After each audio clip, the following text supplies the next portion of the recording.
All right. Hello, coffee makers, not coffee takers. He is the master of cyber farms, Alfred Zobinas Jr., and I, the people's chief, Dr. Joseph J. Bermilla Jr., and we are your hosts for the Cyber Coffee Hour.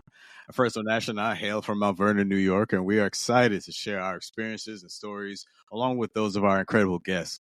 Our mission is to impart knowledge, enhance understanding, and cultivate a sense of community in the expansive world of cyberspace. So for today's show, we'll have a coffee chat with cybersecurity student Tori Ruffs. Now, Tori is an emerging cybersecurity professional with a master's in forensic studies, specializing in investigations, and a bachelor's in psychology from Stevenson University. She is now transitioning into cybersecurity and is enhancing her technical skills through CompTIA A+, Network Plus, and Security Plus certifications. Her strong foundation in investigative research and attention to detail equips her for entry-level roles like security analyst and GRC analyst. Driven by a passion for problem solving and a commitment to safeguarding information, Tori aspires to be an ethical hacker. With her unique blend of analytical skills and understanding of human behavior, she is poised to significantly contribute to creating a secure digital landscape. Tori Ruff, welcome to the Cyber Coffee Hour. Thank you for having me. Welcome. So again, thank you for coming on board.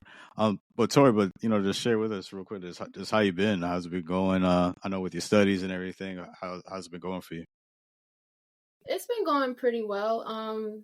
Did have a little, I guess, speed bump over the way with my studies with my last certification, but I'm almost towards the end of my program. It's a little hectic seeing that I have to be at certain places at certain times. In the midst of that, I'm also studying. I actually take my Security Plus certification next week, so I'm excited about that. Okay, nice. Well, good luck to you. I know you'll do swimmingly on that.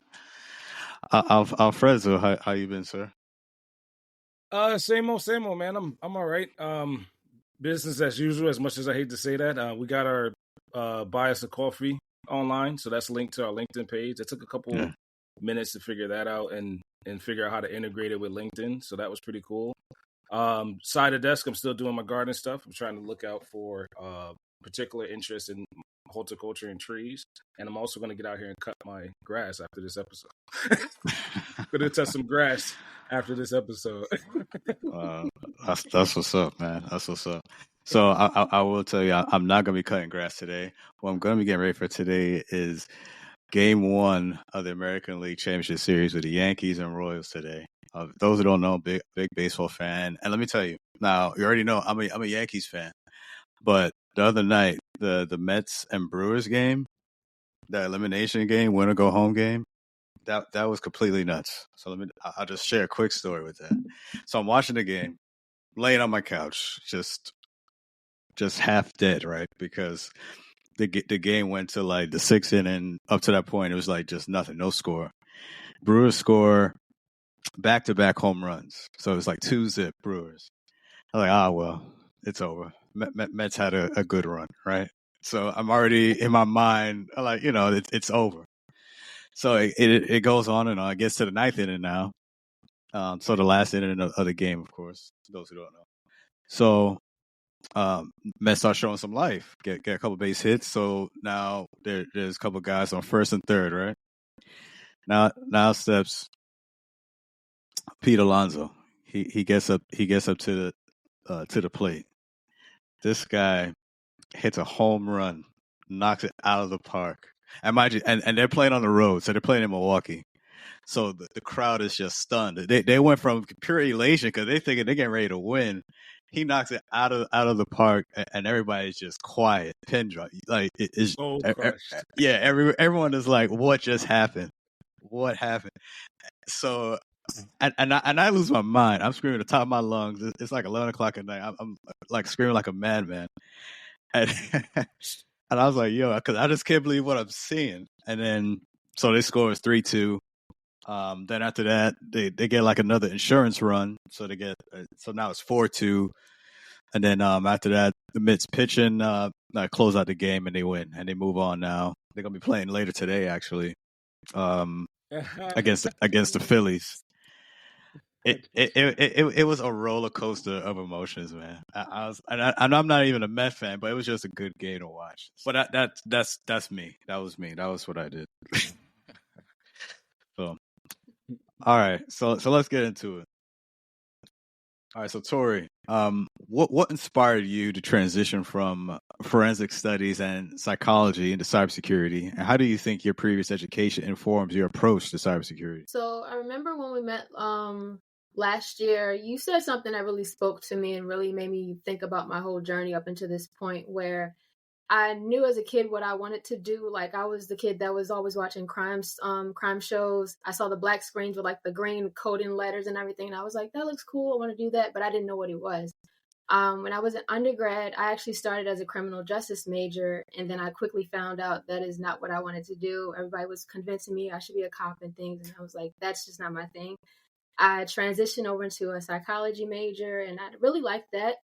There was more investigations, things there, conducting assessments and research in that area as well.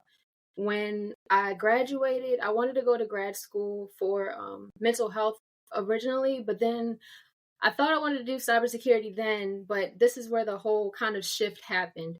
I applied for grad school originally for cybersecurity at Stevenson, but they rejected it and they passed it along to the disciplinaries for the forensic studies program. They said because I had a psychology major for undergrad that they think I would thrive better with that. And they told the truth because I thrived in it. That was the first time I had straight A's for like multiple semesters back to back. We did a little bit of computer work there, a lot of investigations, a lot of research, a lot of papers and things like that. But it kind of made me somewhat give up on the journey of cybersecurity because they said no.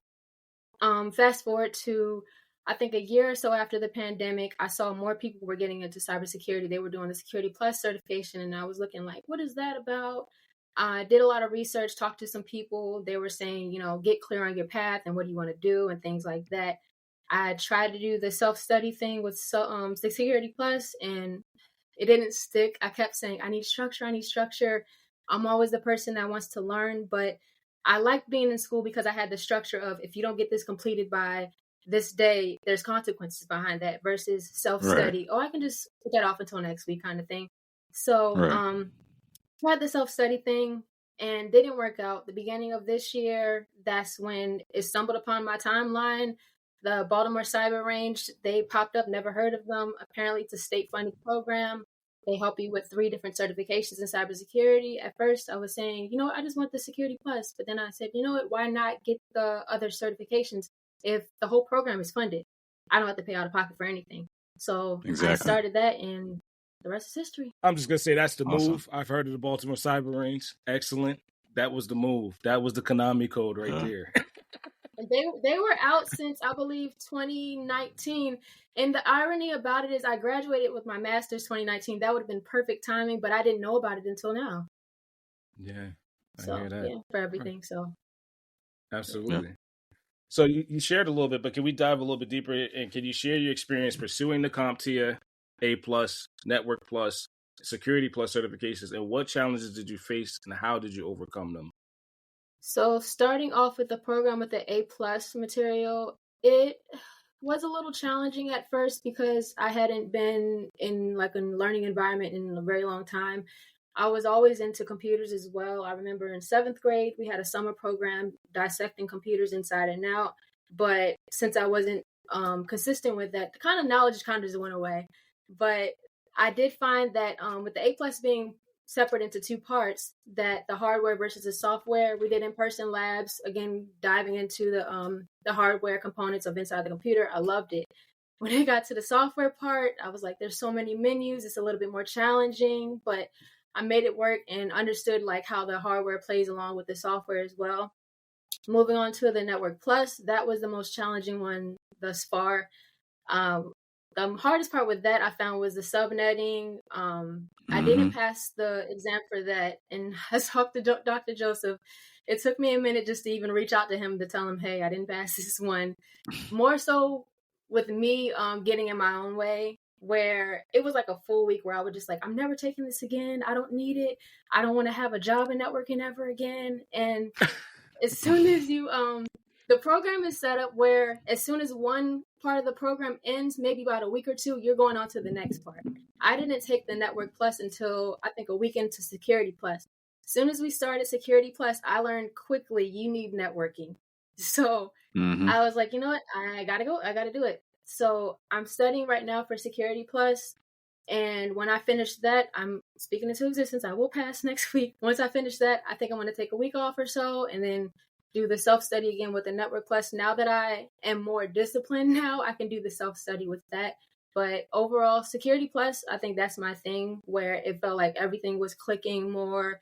It laid the foundation for me because I noticed how things didn't really make sense when I was just studying Security Plus first. I didn't think about A Plus or any of that.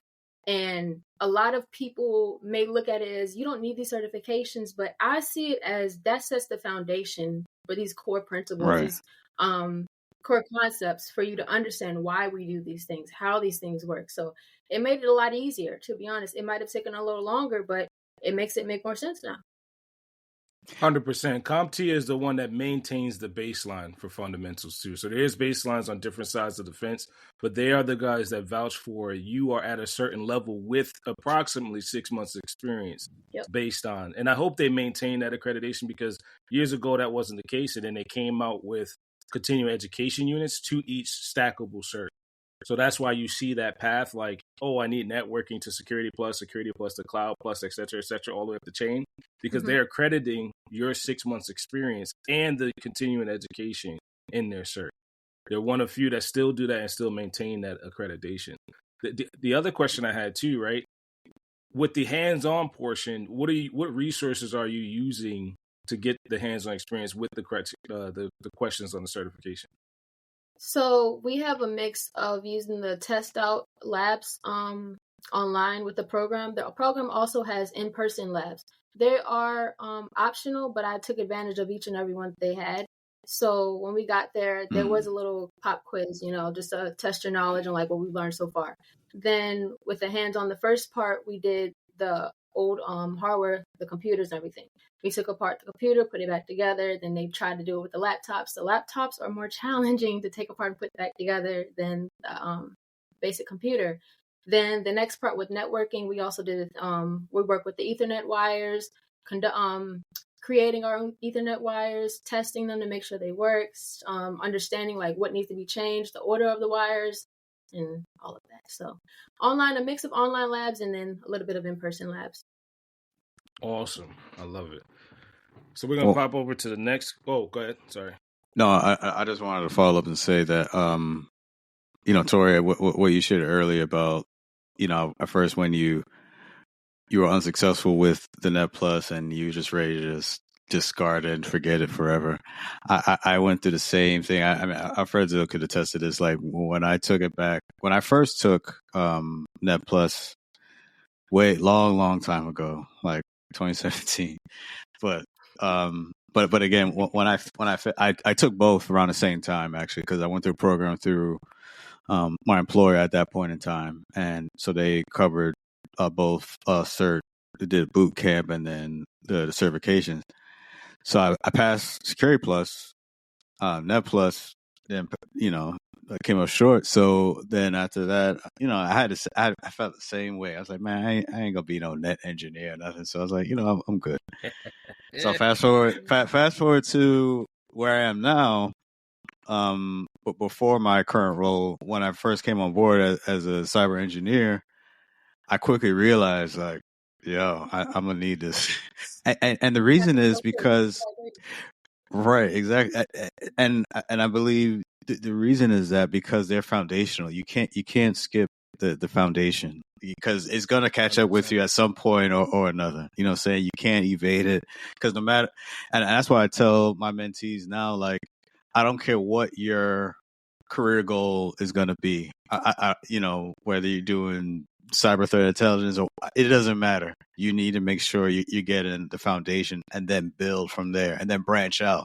Kind of like our friends, when you plant a tree, saying you got to get the foundation, the soil, and then it's gonna, what I'm saying, it's gonna branch out. So it's the same thing. That over career for 30 years at 10 feet high.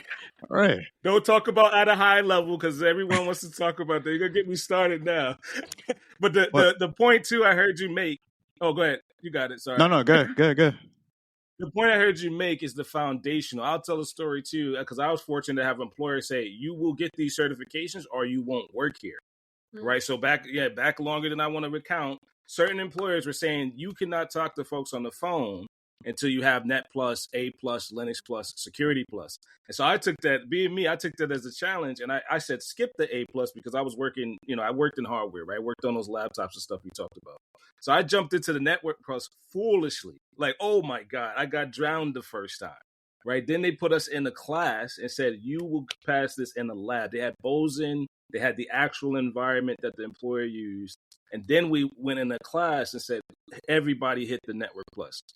Passed it, and they said, all right, so you have two paths, Linux Plus or Security Plus. Being me, I took Security Plus and failed 3 times. Literally, this is about 2016. I said, all right, what am I missing? Because this is when they weren't linked, they weren't stacked. So I know you know, Dr. Joseph. What can I do to make up for that failure? I'm going after the Linux Plus, and that one taught me everything I needed to know about the security environments. So to this day, like you said, if you like you did a perfect job, Tori. If you see one that's challenging, fall back a little bit, get the fundamentals, and then go after another path. I mean, they don't kind of like map it out like they used to. I mean, they do, but maybe security is not the one you get initially. Maybe you need more fundamental skills, Linux, Cloud Plus, and then hit security again.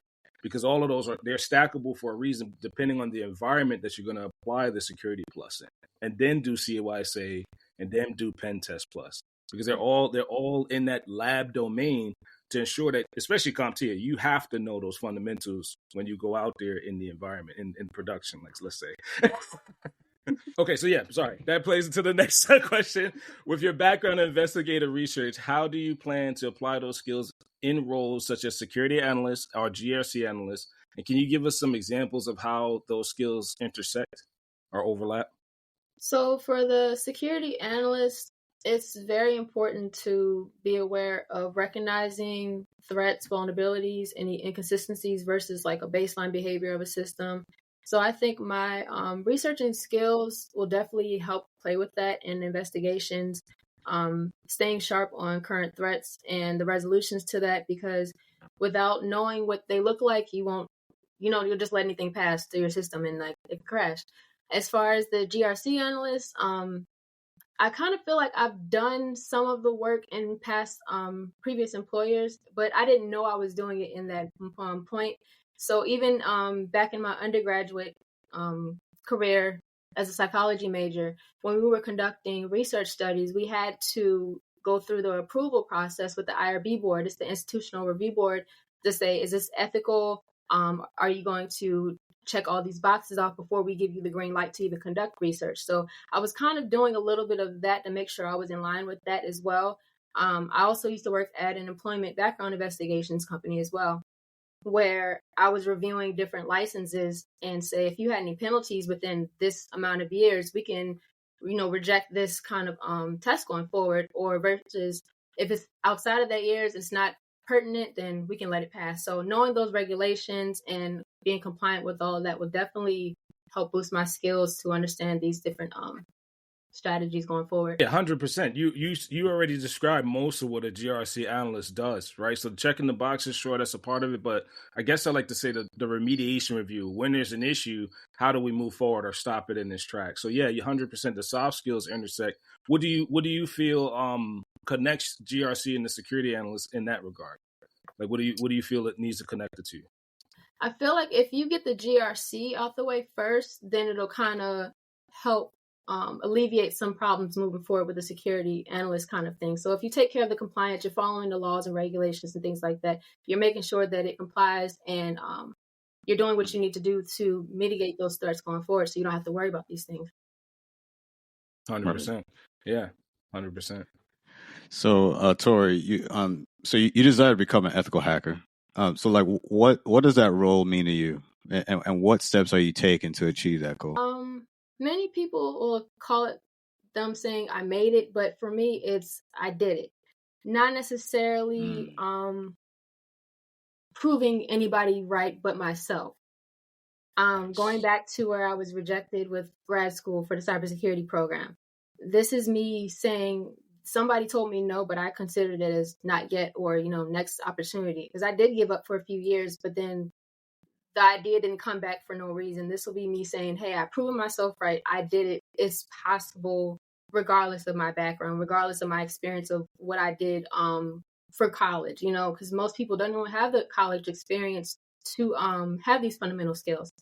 But for now, again, I'm in the Baltimore Cyber Range program, and I'm obtaining these different skills, the experience to understand these fundamental concepts. And I can definitely say I'm in a totally different place than I was even just this time last year doing the self-study.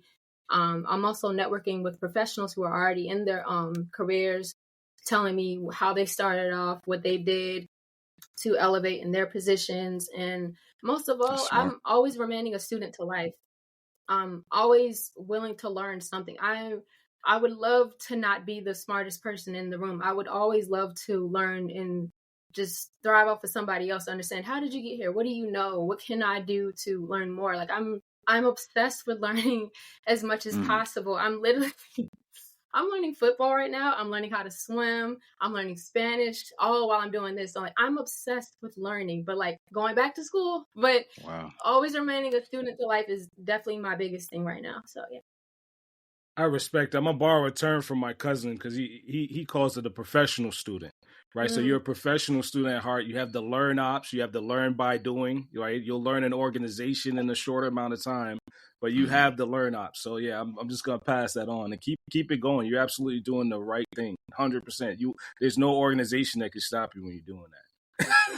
Yeah, I had to learn that because I was thinking so much like, oh, you have to go to school for this if you want to get into this. I didn't know anything about CompTIA. I haven't even heard of CompTIA until I graduated from my master's program. So if I knew a lot earlier, I knew I would be a different place now, but I just welcome the journey at this point. There's a rhyme and a reason and a time and a season. So yeah, the timing is spot on. You know, as seasons change, I'm gonna put that out there too. Like it may not have been in the correct trajectory for you in the other focus, but now it's gonna line up and you're gonna skyrocket. Yeah. You know, Tori, as you were saying that you were you reminded me of me, like a younger Dr. Joseph, like a young Dr. Joseph, spry right out of high school, just ready to just learn everything. I mean, I'm talking to myself right now. No, but I think that's really that's really commendable. I like that because especially now, honestly, in this upcoming generation, they don't not really seem too many to have that really drive and push like that self-starter motivation anymore. It's kind of very far few in between that you see that. So I think that's a great quality, great attribute, and I think that's really going to take you far in your goals and your aspirations and what you want to accomplish. Because having that motivation where you don't need someone to necessarily push you to do it, but you're doing it on your own. You have your own engine to do it. Again, you're going to see great success. So keep doing it. You know, I think you're doing great. You're setting yourself up for success for sure. And 100%. Her motivation is the incentive beyond the paycheck. Yeah. No, that's it because. Fraser, actually, that's a great line because I think when you're not so, of course, you can't ignore money. I mean, money is important, but if your focus is but I'm saying, but like if the focus is not just money, but something bigger where you want to actually learn, because when you get the check, then yes, it's very easy to just drop off. Like, all right, I got the check, I'm good. But if it's more than that, oh yes, I get the check as a bonus. But what I really want is the learning, the knowledge. That's what I want, and to have that 100%. Continuous desire for it. Again, it's going to take you far in your career and what you want to accomplish. Because that when you, I think you have it right. The priority is right. When you have the focus on learning and education and just having that overall knowledge and understanding, the money will come. Believe me, the money is gonna come. So, but having that work ethic, for what you're doing right now, is definitely gonna serve you well. Lastly, here, what are the most pressing challenges facing the cybersecurity industry today, in your opinion, and how can emerging professionals like yourself contribute to addressing them? I think of two. So the first one I experienced a few days ago with a friend. I would say data breaches. They could definitely help mitigate those with educating others on, everyday cybersecurity threats. So, for example, the other day, I sent one of my friends a package On my end, it said there was an issue with the zip code. I updated that, and immediately after it said it was delivered. On her end, she said she got a text message saying, no, you need to update your address, and if you click this link, we can help resolve this. And she said they were asking for payment, so I had to call UPS and everything. And then I was like, it clicked later. I was like, wait a minute, why is it that it says delivered yesterday? I updated the address yesterday. I didn't even provide your number, and I said, don't click on any links. So that's a scam. She didn't know anything about that. And I told her they're getting more prevalent with that, especially around the season with the holidays and things like that. So she said, it's scary. A lot of people don't know that. So I've definitely been educating my friends and family as soon as I learn something new in class. I'm like, don't do that. Don't touch that. Change this kind of thing. Then also, we experienced a lack of testing with new software before deploying it. So with I believe it was CrowdStrike, I noticed a few months ago, whatever. I experienced that firsthand. Could not work, couldn't do anything like that. And we went back to class when it was finally resolved. And my professor explained, yeah, they didn't test out that software before it went out. So having those sandbox environments where you're testing a virtual machine and things like that before they go out, so you don't have this kind of disruption, because people don't know that one little thing you touch in the system that affected the whole world. That solidifies how important cybersecurity is. Yeah, 100%. So, you exactly. you definitely have the skills to pay the bills, for sure. You definitely have the mindset, the trajectory. You've adjusted and adapted to the emerging technologies. So yeah, 100%. You're on the right path. Just keep going.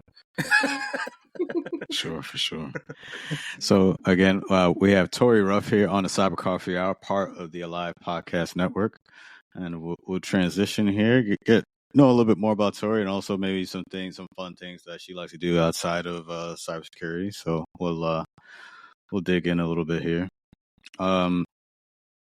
So first, Tori, how has cybersecurity impacted your career, business endeavors and lifestyle? It's enhanced my soft skills to a point that I find myself using them just about every day in almost everything, with the problem solving, and staying curious towards new things, always wanting to be cautious and protecting myself from these threats. As I keep learning, I keep applying them to myself and my life, as well as my friends, like I experienced the other day. So it's definitely making me move forward, being more cautious to make sure I'm protecting me and my assets moving forward, so that I'm not affected by any of these things. 100%. So we'll dive a little deeper too, right? What obstacles have you overcome to arrive where you are today? I think the grad school situation was one of the biggest things, where it was kind of a catch-22, where, yeah, you didn't get accepted for the program that you wanted, but you got accepted for another program to get into grad school, and it was paid for. So them telling me no in that moment for cybersecurity kind of took a kill on my ego at one point, where I said, you know what, maybe it's not for me. I was so in that time where I just took no. If somebody said, no, this isn't for you, I just believe that. I just internalized it immediately and said, you know what, you're right. And I moved forward with my life. It wasn't until the pandemic came along, where we had to be in the house, I had to sit with it and think, you know what, I did a lot of what I didn't want to do based off of other people's opinions. I didn't do what I wanted to do for what I wanted to do.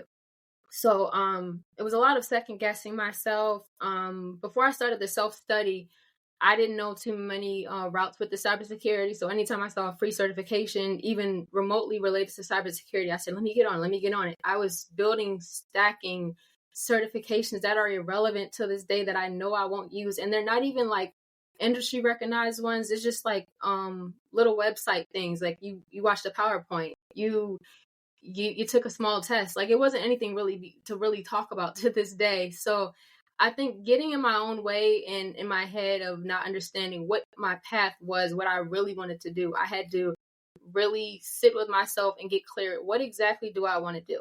Using my skills from my past experiences, how can that help me move forward?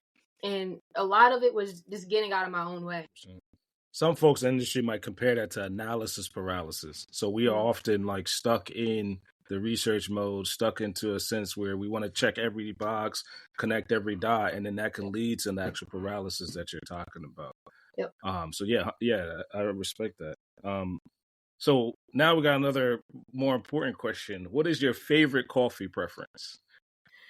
So, fun fact about me, I have not had a sip of coffee since 2020. Oh, really? Oh wow. So my last job, before where I'm at now, it was a setup. They had a Royal Farms and Dunkin' Donuts down the street on the same street we had. And when in our building, I believe we had 4 coffee machines. Within those 4 coffee machines, they had the specialized flavors for like the Starbucks and all of that. It was terrible. I was going down the street to get coffee before I came there. When I was there, I was drinking another cup of coffee. It was so much. So, and me not knowing that you had to ease yourself off of it, I just went cold turkey one day, and I was wondering like, why is my eye twitching? Why can't I stop fidgeting and all of that? And I had some tea not too long after that, and I was like, it went away. So I was like, I need some caffeine. So now I just drink strictly tea if I have to have some caffeine. So I fear for what coffee might do to my body if I have a sip today. Oh man, that's funny. My favorite tea, I will say, is like mango peach green teas. I love that. Nice. And where do you get those? I love chat time, but I'm a tea fanatic. I have like a whole cabinet of teas. It gets too much. I'm like, hey dad, do you want some tea? He's like, I'll take it. And I'm like, move it to your cabinet so you can have something that I don't have anymore. You said it's called chat time? What chat is that? time? Mm-hmm. That's the brand of the tea or? No, it's like a little drink shop. Oh, so like Tavana and all them. Okay, I got it. I never seen it's like that a little. one. They have one on the Avenue in White Marsh. Oh, it's over. I'm gonna check it out. a wall full of different teas, and then they have the little bubble, like the little burst you can put that in. So I'll do like a peach green tea, and then I'll have like mango burst in it. So good. They were okay.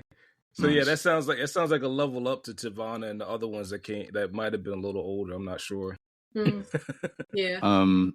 So Tori, last question here. What are some hobbies, interests, or recreational activities you like to do outside of cybersecurity? I've always been into art since I can remember. In high school, I was really big on photography and anything really art related, music, fashion, modeling. I got into that when I was in college. I do like to travel, and I'm getting more into reading a lot more now. So that, and then just being around people that I love. So a lot of that. What books are you reading? You're gonna laugh. I might. I'm learning football, and my thing is going to the thrift store and just looking through their whole collection. It was a bright yellow book, and it said "Football for Dummies," and I had to buy it. It was like a deal for like $4 for $5 or something. I had to buy it. Hey, I'm gonna check that out now too. You know what? You can't get it all from Bleacher Report. I appreciate that though. I think that's pretty cool. Yeah. I had to buy it. And like all my guy friends, they'll randomly send me clips. I'm like, what just happened in this clip? I'm like, my goodness. So I'm like, are we gonna do this every time? He said, yeah, you're gonna learn. Oh, they're doing like pop so does quizzes. The book help you? Yeah, so I know like not the technical stuff. It's like I can understand what's going on, but I'm like, I guess I've been using the wrong words and stuff. But now I'm the person that watches football every Sunday or so with my mom. My mom, she knows her stuff down. But I'm not at the point where I have a team and I know each individual player, but I'm just learning as I go. I was just going to ask, who's your team? Or who's your family's team, and who are they following? My mom is a huge Ravens fan. My dad's a Raiders fan. Oh, Ravens. Wow. So their house divided. And the funny thing is, my dad, he had like a Raiders, I think hoodie on when they played a few weeks ago. Everybody around him had on black and purple, and I was just like, wow. Yeah.